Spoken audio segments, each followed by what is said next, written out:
নমস্কাৰ ছাত্ৰ ছাত্ৰীসকল, তোমালোক সকলোকে মোৰ ইউটিউব চেনেললৈ আন্তৰিক স্বাগতম জনাইছোঁ।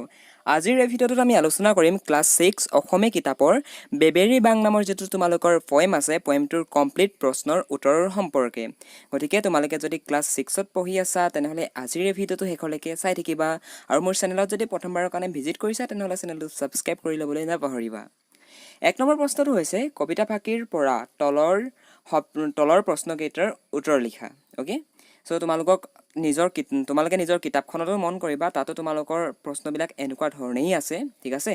মানে ইয়াত কবিতা ফাঁকি দি দিছে আৰু সেই কবিতা ফাঁকিৰ তলত প্ৰশ্ন দি দিছে আৰু সেই প্ৰশ্নকেইটাৰ উত্তৰ আমি কৰিব লাগিব।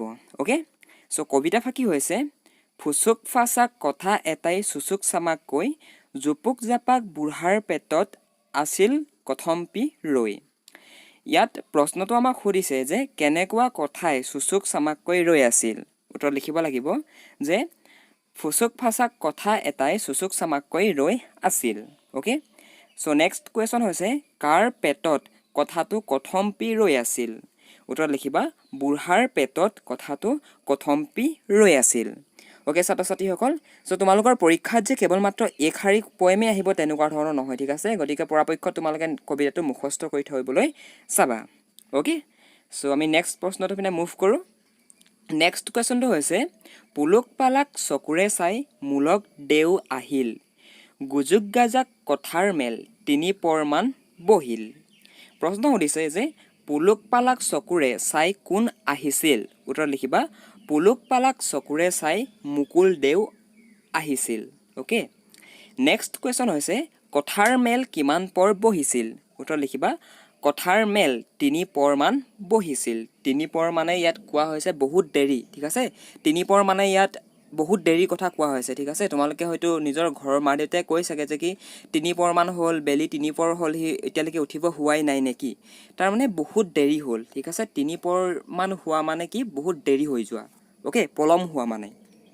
ছাত্ৰ ছাত্ৰীসকল 2 নম্বৰ প্ৰশ্নটো মন কৰা। ভলভলীয়া বুঢ়া হলহলীয়া মুখ এবাৰ সুৰুঙা পাই ঢুলুক ঢালাক বাগৰি পৰিল ফুচুক ফাচাককৈ। কথাখিনিৰ ভাৱ বহলাই লিখা। উত্তৰ লিখিবা এই কথা ফাঁকিত বেবেৰী বাং কবিতাটিৰ বুঢ়া মানুহজনৰ কথা কোৱা হৈছে। বুঢ়া মানুহজনে ভলভলীয়াকৈ সকলো কথা আন মানুহৰ আগত কৈ দিয়ে। যিবিলাক কথা এজন মানুহে আন এজনক কয় সেই কথাটো আনক নক'বলৈ কয়, তেনে কথা বুঢ়া মানুহজনে আনক কৈ দিয়ে। এদিন বুঢ়া মানুহজনে মুলুক দেউক লগ পাই তেওঁৰ পেটত থকা ফুচুক ফাচাক কথাবোৰ কৈ দিয়াৰ ফলত মুলুক দেউৰে আন এজনৰ আগত কৈ কথাটো বহলাই পেলায়। তাৰমানে তোমালোকে আমাৰ সমাজত দেখিছা চাগে যে কিছুমান মানুহে লগোৱা যুজোৱা কামবিলাক বহুত ভাল পায়। আজি তোমালোকৰ ঘৰত যদি কিবা এটা কথা শুনি আহে তেনেহ'লে সেই কথাটো তেওঁ নি পিনে একদম মেলি ফুৰিব সমাজখনত, ঠিক আছে। তোমালোকৰ ঘৰত যদি তোমালোকৰ যদি কিবা গোপন কথা সেই মানুহজনক কৈ দিয়া তেনেহ'লে কি কৰিব, সমাজৰ প্ৰত্যেকজন ব্যক্তিকে যে আমুকৰ ঘৰত এইটো হৈছে নহয়, তামুকৰ ঘৰত এইটো হৈছে নহয়, এনেকুৱা ধৰণে কৈ ফুৰে মানে, ঠিক আছে। চ' ইয়াত একচুৱেলি বুঢ়া মানুহজনৰ দ্বাৰা কথাখিনি আমাকে বুজাব বিচাৰিছে যে কিছুমান মানুহ এনেকুৱা থাকে মানে কি হয়, তুমি সেই মানুহজনৰ আগত কিবা এটা চিক্ৰেট কথা কৈ দিয়া, সেই মানুহজনক বিশ্বাস কৰি বিলিভ কৰি পিনে কিন্তু সেই মানুহজনে তোমাৰ সেই কথাষাৰ বেলেগৰ আগত গৈ পিনে কৈ ফুৰিব, ঠিক আছে। চ' তেনেকুৱা স্বভাৱৰ আমি হ'ব নালাগে। অ'কে, চ' বুঢ়া মানুহজনৰ দ্বাৰা ইয়াত কথাখিনি আমাকেই বুজাইছে। অ'কে, বুজি পাইছা। নেক্সট কুৱেশ্যন মন কৰা, উত্তৰ দিয়া। ক ভাত উতলা দি ভুতুক ভাটাকৈ বুঢ়াৰ পেটত উতলি থাকি কোন ওলাব নোৱাৰা হৈ আছিল।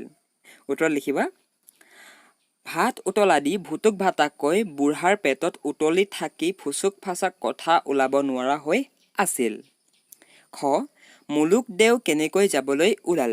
উত্তৰ লিখিবা মুলুক দেও ধুপুক ধাপাককৈ যাবলৈ ওলাল। গ মুলুক দেৱে কেনেদৰে বাট বুলিছিল। উত্তৰ লিখিবা মুলুক দেৱে মুচুক মাচাকৈ হাঁহি বাট বুলিছিল। ছাত্ৰ ছাত্ৰীসকল নেক্সট কুৱেশ্যন মন কৰা। শব্দৰ লগত অৰ্থ মিলোৱা।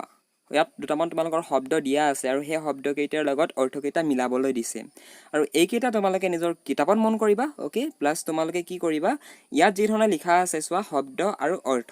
আটা আটা আটা কাণ কাণ, মানে ইয়াত চোৱা কি হৈছে, ইয়াত কেনেকুৱা ধৰণে আছে চোৱা আটা। ইয়াত শব্দ তোমালোকৰ উচ্চাৰণকেইটা একে আহিছে মন কৰাচোন আটা আৰু আটা ঠিক আছে কাণ কাণ এতিয়া কোনকেইটাৰ লগত কোনকেইটাৰ অৰ্থ মিলে সেইকেইটাকে আমাক মিলাবলৈ গৈছে অ'কে অৰ্থ তোমালোকৰ দিয়া আছে শুনা ইন্দ্ৰিয় কান্ধ ঘেঁহুৰ গুৰি পিতাকৰ পিতাক অ'কে চ' এটা আটা মানে হৈছে আ মূৰ্ধন্য তাকাৰে এটা হৈছে ঘেঁহুৰ গুৰি আ দন্তীয় তাকাৰে এটাটো হৈছে পিতাকৰ পিতাক অ'কে আটা কাণ এটা কাণ হৈছে শুনা ইন্দ্ৰিয় মানে কাণখন আমি শুনো নহয় জানো গতিকে কাণ এটা কি কাণ হৈছে এটা ইন্দ্ৰিয় মানুহৰ দেহত পঞ্চ ইন্দ্ৰিয় থাকে তোমালোকে জানা চাগে আৰু এটা কাণ মানে হৈছে কান্ধ মানুহৰ যি কান্ধ মানুহৰ মূৰটোৰ কিনাৰৰ যিটো ছাইড সেইটো কান্ধ বুলি কোৱা হয় ঠিক আছে মানে তোমালোকে এনে মন কৰা কাণখনৰ তলৰ যিডোখৰ ঠাই সেইডোখৰকে কান্ধ বুলি কোৱা হয় অ'কে নেক্সট কুৱেশ্যন তলত দিয়া শব্দবোৰেৰে কবিতা দুফাকি সম্পূৰ্ণ কৰা খেচ খেচ গুণ গুণ মচক মচক কেৰমেৰ কুল কুল মিচিক মাচাক টিৰবিৰ থৰক বৰক অ'কে চ' তোমালোকৰ এইকেইটা তোমালোকৰ কিতাপতো দিয়া আছে অ'কে মই তোমালোকক উত্তৰকেইটা দেখাই দিছোঁ তোমালোকে কেনেকুৱা ধৰণে লিখিব লাগিব ছাত্ৰ ছাত্ৰীসকল 1 নম্বৰ উত্তৰটোত তোমালোকে এইখিনি এনেকুৱা ধৰণে লিখিবা ঠিক আছে মানে আগৰ তোমালোকৰ সেই শব্দকেইটা দিয়া আছে আৰু সেই শব্দকেইটা লৈ পিনে তোমালোকৰ উত্তৰকেইটা লিখিবলৈ কৈছিলে অ'কে চ' তোমালোকে 1 নম্বৰ যিটো উত্তৰটো এনেকুৱা ধৰণে লিখিবা আৰু ছাত্ৰ ছাত্ৰীসকল খ নম্বৰটো তোমালোকে এনেকুৱা ধৰণে লিখিবা তোমালোকে নিজৰ কিতাপত এইখিনি বহাই ল'বা ইয়াত বুজিবলগীয়া একো নাই ঠিক আছে তোমালোকৰ জাষ্ট ৱৰ্ড কেইটামান দিছে ৱৰ্ড কেইটাৰ লগাই এইখিনি সম্পূৰ্ণ কৰিবলৈ দিছে অ'কে চ' তোমালোকে লিখি ল'বা অ'কে ইমানখিনি আছিলে তোমালোকৰ বেবী ৰঙৰ কমপ্লিট প্ৰশ্ন উত্তৰ আই থিংক তোমালোকে ভাল পালা ভিডিঅ'টো যদি ভাল পালা চেনেলটো ছাবস্ক্ৰাইব কৰি ল'বা আৰু বেল আইকনটো প্ৰেছ কৰি অল নটিফিকেশ্যনত ক্লিক কৰি ল'বা যাতে মই যেতিয়া নতুন ভিডিঅ' ইউটিউবত আপলোড কৰোঁ তোমালোকে যাতে অধিক সোনকালে পাই যোৱা চ' থেংকছ ফৰ ৱাচিং দিছ ভিডিঅ'